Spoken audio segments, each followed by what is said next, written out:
колледжінің арнайы пәндер оқытушысы Пайзолла Айсынбат апайларың боламын. Сіздерге желілерге арналған ақпараттық коммуникативті технологияның қауіпсіздігін құрастыру және енгізу пәні бойынша сабақ беремін. Құрметті екінші курс студенттері, компьютерде ақпаратты өңдеудің, сақтаудың, тасымалдаудың барысында пайда болатын мәселелер қазіргі криптография әдістерін қолдану арқылы шешеміз. Қазіргі кезде ақпараттық қорғау жүйесін қамтамасыз етуге ақпараттық технология саласында жұмыс істейтін мамандандырылған қызметкерлерді көп талап етуде. Көптеген қорғау әдістері қазіргі криптографияны қолданғандықтан бұл пән ақпараттық технология мамандықтарында оқытылады. Пәнді оқытудың мақсаты жаңа ақпараттық технология саласында білімдеріңді тереңдету болып табылады. Ол ақпараттық қоғамда өздерінің кәсіптік іс-әрекетінде компьютер технологиясын белсенді қолдану үшін қажет.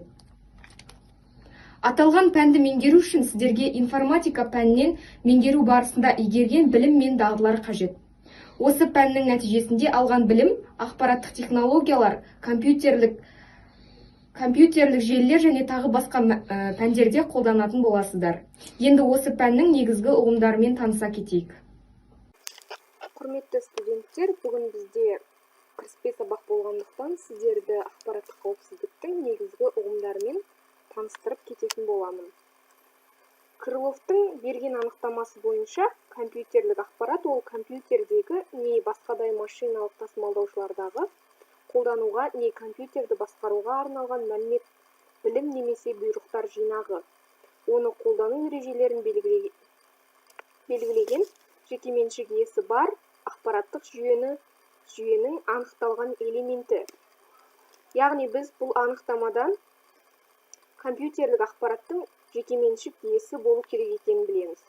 Ақпараттық қорлардың, жүйелердің, технологиялардың және оларды қамтамасыз ету құралдарының жекеменшік иесі деп, оларды өкілетті меңгеруді, қолдануды және иеленуді толық көлемде белгілеушіні айтамыз.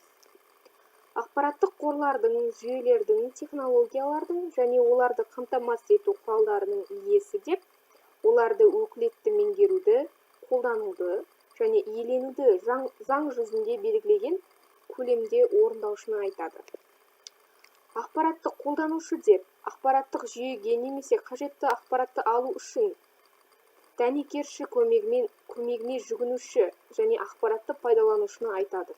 Ақпараттық қорлардың, жүйелердің, технологиялардың және оларды қамтамасыз ету құралдарының иесі немесе жекеменшік иесі болып табылмайтын, яғни ақпаратты заңды пайдаланушы болып табылмайтын адамдардың әрекеттері заңды бұзушылық деп есептелінеді де заңдық жауапкершілікке тартылады. Жеке жағдайда мұндай әрекеттерді қылмыстық іс деп қарастырылу мүмкіндігі де бар. Сонымен ақпарат және заң. Ақпарат дәстүрлі материалдық объектілермен қатар заң жүзінде жеке меншік құқығы бар объект деп қарастырылуы керек және қарастырылады да. Заң жүзінде қорғалатын компьютерлік ақпарат, онымен танысу және жұмыс істеу құқығы бар, шектеулі қолданушылардың пайдалануына арналған және шектеулі қолдану мүмкіндігі бар ақпарат. Ал шектеулі қолдану мүмкіндігі бар ақпарат бұл субъектінің, яғни адамдардың меншігін құқықтық қорғау және құпия сақтау мақсатында оған жету мүмкіндігі заңды түрде шектелген мәліметтер. Заңды түрде ақпаратты қорғаудың мақсаттары: ұрлануды, жоғалуды, бүлінуді, жасандылануды болдырмау. Содан кейін жою, модификациялау, бүлдіру, көшірме алу, қамау, бөгеу, рұқсатсыз жасалынатын әрекеттерді болдырмау және мемлекеттік құпия құқығын іске асыру. Сонымен студенттер, бүгінгі біздің дәрісімізде айтатын негізгі терминдер осылар. Келесі сабақтарда біз ақпараттық қауіпсіздік сабағын тағы да тереңнен зерттеп білетін боламыз. Бүгінгі өткен дәрісті қысқаша қорытындылай кететін болсақ, бүгін желілерге арналған ақпараттық коммуникативті технология қауіпсіздігін құрастыру және енгізу пәні бойынша бұл пәннің мақсатын, міндеттерін және негізгі ұғымдарымен таныстық. Және сіздерге экранда көрсетілген әдебиеттерді оқуға ұсынып отырмын. Бұл әдебиеттер интернет желісінде бар, яғни электронды түрде оқи аласыздар. Сонымен, сіздерге бүгінгі тақырыпты соңында үй тапсырмасына төмендегі 4 сұрақты ұсынып отырмын. Бастапқы 3 сұраққа дәптерлеріңізге жауап жазуларыңыз керек. Ал 4-шісіне шағын түрде өз ойларыңызды 100-150 сөзбен кем дегенде эссе түрінде жазсаңыздар болады.